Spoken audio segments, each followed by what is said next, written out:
302. That's the exact number of Shahed 136 drones Iran launched at Israel in a single coordinated wave on March 19, 2026. Not a gradual escalation over days, not scattered strikes across weeks. 302 drones, airborne simultaneously, converging on Israeli airspace from multiple vectors, all programmed to arrive within the same 90-minute window. And here's the number that makes every Iron Dome battery commander realize the math just stopped working in Israel's favor. Each Iron Dome Tamir interceptor costs approximately $50,000 to manufacture and deploy. Each Shahed 136 drone costs Iran roughly $20,000 to build. The cost exchange ratio is 2.5 to 1 in Iran's favor before a single interception even happens. But that's not the ratio that matters. What matters is the interception requirement ratio. Iron Dome operates on a threat assessment algorithm. Not every incoming projectile gets intercepted. The system calculates trajectory, determines if the projectile will hit populated areas or critical infrastructure, and only engages targets that meet the threat threshold. Against rocket attacks from Gaza, this works efficiently. Roughly 30 to 40% of incoming rockets are deemed non-threatening and allowed to fall in empty areas. Iron Dome only fires at the 60 to 70% that pose actual danger. Against 300 drones programmed to hit specific targets, every single one meets the threat threshold. Every drone is aimed at something that matters. There are no non-threatening trajectories. The interception requirement is not 60%, it's 100%. Israel operates approximately 10 Iron Dome batteries. Each battery has between 3 and 4 launchers. Each launcher holds 20 Tamir interceptors. Maximum capacity across all batteries is roughly 800 interceptors ready to fire at any given moment. Additional interceptors exist in storage and can be reloaded, but reloading under sustained attack conditions takes time that doesn't exist when 300 drones are already in the air. The Israeli Air Defense Command tracked the Iranian drone launch in real time. Detection happened within minutes. The drones lifted off from sites across western Iran, climbed to cruising altitude around 3,000 feet, and began their programmed flight paths toward Israel. Flight time from launch sites in Iran to targets in Israel, approximately 4 hours at the Shahed 136's cruising speed of 115 miles per hour. 4 hours sounds like enough time to prepare. It's not. The drones didn't fly predictable routes. They scattered across multiple approach vectors. Some flew northwest through Iraqi airspace toward Jordan. Others flew west across central Iraq toward Syria. A third group flew southwest toward the Persian Gulf before turning northwest along the Saudi coast. The dispersed approach meant Israeli air defenses couldn't concentrate fire. They had to spread interceptor coverage across hundreds of miles of airspace, diluting defensive effectiveness. By the time the first drones entered Israeli airspace, Iron Dome batteries had already begun firing.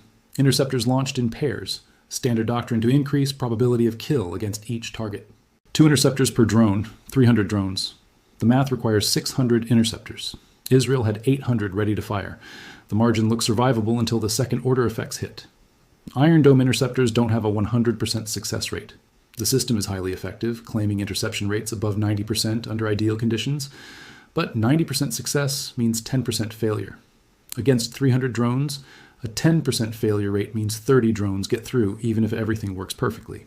30 Shahed 136 drones carrying 80-pound warheads hitting infrastructure targets across Israel, power stations, water treatment facilities, communications towers, fuel depots.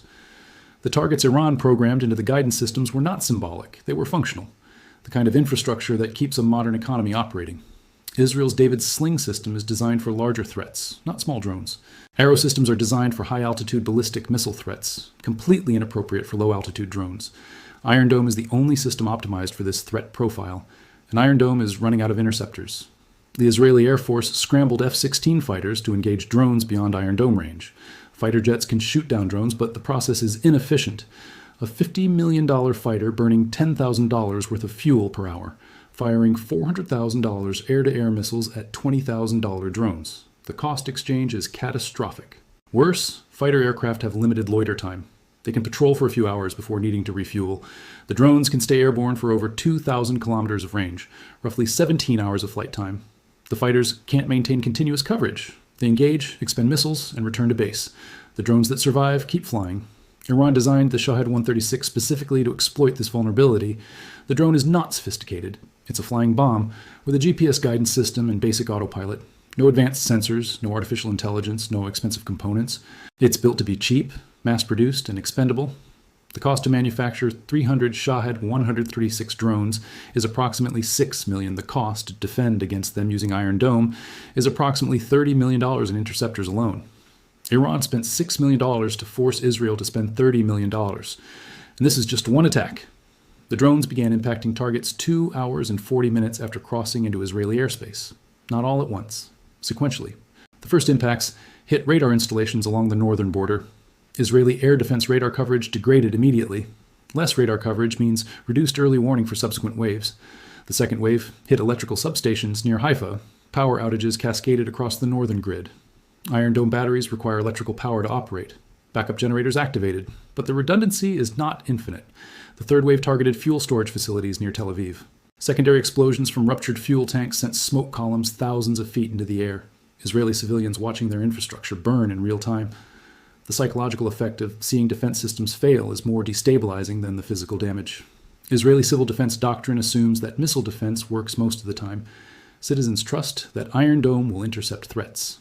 When 30 drones get through, when explosions happen on the ground instead of in the air, that trust erodes. The Israeli government issued statements claiming the attack was largely intercepted, that damage was minimal, that defensive systems performed effectively. The statements were technically accurate. Most drones were intercepted, but the statements omitted the critical detail. The interceptor stockpile is now depleted. Israel entered the attack with an estimated reserve of 2,000 Tamar interceptors. After engaging 300 drones, the reserve dropped to approximately 1,400. Iron Dome battery commanders are now calculating sustainability. If Iran launches another 300 drone wave next week, Israel can respond. If Iran launches 300 drones every week for a month, Israel runs out of interceptors by week 5. Manufacturing capacity cannot keep pace with consumption. Rafael Advanced Defense Systems, the Israeli company that manufactures Tamir interceptors, produces approximately 3,000 interceptors per year under normal conditions. That's 250 per month, roughly 60 per week. One Iranian drone wave consumed 600 interceptors. Israel used up more than 2 months of production capacity in a single 4-hour engagement. Rafael can increase production, but increasing production requires time, resources, and supply chain capacity. You cannot triple production overnight. The United States maintains a stockpile of Iron Dome interceptors and has committed to resupplying Israel during sustained conflicts. American stockpiles are not infinite. The U.S. military has its own air defense requirements, its own inventory constraints. If Israel requests 1,000 interceptors from U.S. reserves, those interceptors come out of American defensive capability elsewhere. And if the conflict expands, if American bases in the region come under similar drone attacks, the U.S. will need those interceptors for its own protection. The entire Western air defense infrastructure is built on an assumption that has just been proven false. The assumption is that high-tech, expensive interceptors will always defeat low-tech, cheap threats, because quality beats quantity. Iran just demonstrated that quantity has a quality all its own. When the attacker can produce threats faster than the defender can produce interceptors, the defender loses. Not because their technology is inferior, because the mathematics of attrition are unforgiving. Israel's options are narrowing to choices that all carry severe consequences. Option 1, shift to offensive operations. Strike the Iranian facilities that produce Shahed 136 drones. This requires deep strike capabilities into Iranian territory, sustained air operations over weeks or months, and risks broader escalation.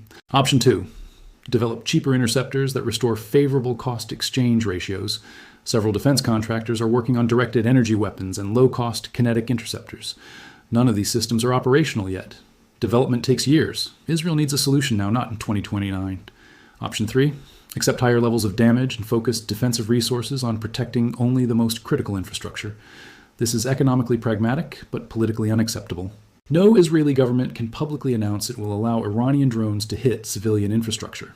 Which leaves option 4, escalate to weapons that don't require interceptors. Cruise missiles, ballistic missiles, potentially strategic systems. This is the escalation path nobody wants to discuss publicly, but everyone in defense planning rooms is already modeling. Iran's drone attack on March 19th was not designed to destroy Israel. 300 drones cannot destroy a modern nation-state.